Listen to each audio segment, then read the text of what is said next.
One who has unreliable friends soon comes to ruin, but there is a friend who sticks closer than a brother. Proverbs 18:24. Friends can come and go, but there will always be people that are constants and are the most unconditionally loving, amazing people.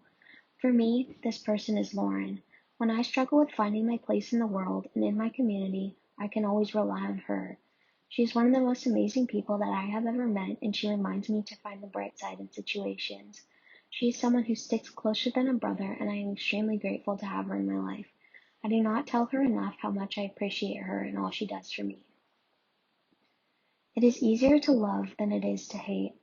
Love leaves us vulnerable to pain, isolation, and heartbreak. We tend to focus on the hate in our lives because it is much simpler than accepting that we have lost someone that we love.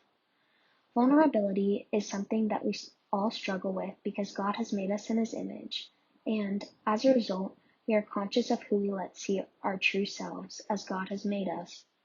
Vulnerability is defined as quality or state of being exposed to the possibility of being attacked or harmed, either physically or emotionally.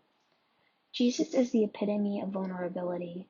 He left himself up to scrutiny from doubters, and that is what led to his persecution. He was vulnerable to us, and our sins ultimately led to his death. What separates the kind of vulnerability that we feel and that of Jesus is that Jesus trusted fully in his Father.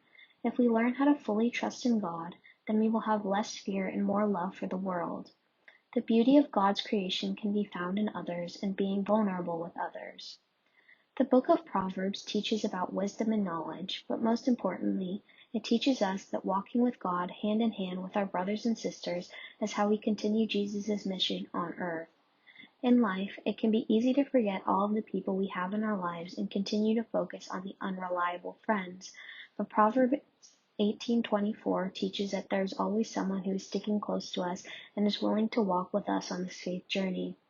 Consumed by temptation and material desires, we easily forget about all of our blessings. The simplest things slip from our minds and we focus on hate. Wisdom is so much more than being smart. As talked about in the book of Proverbs, true wisdom is attained when we learn who to surround ourselves with and how to be true followers of God in one body. When we let hate overshadow our love for others and our love of God, we do not have wisdom as God has intended for us. Are you focusing on the negative?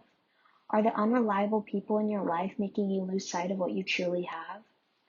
As we go forward as children of God, we must start focusing on the people that we do have rather than the ones that have gone astray. We must be open to reconciliation with those when the time comes, but our main focus should be showing appreciation of the ones that we do have. I leave you with this. Anxiety weighs down the heart, but a kind word cheers it up. Proverbs 12:25. Lift up your hearts to God and live in His image with the people that mean the most to you.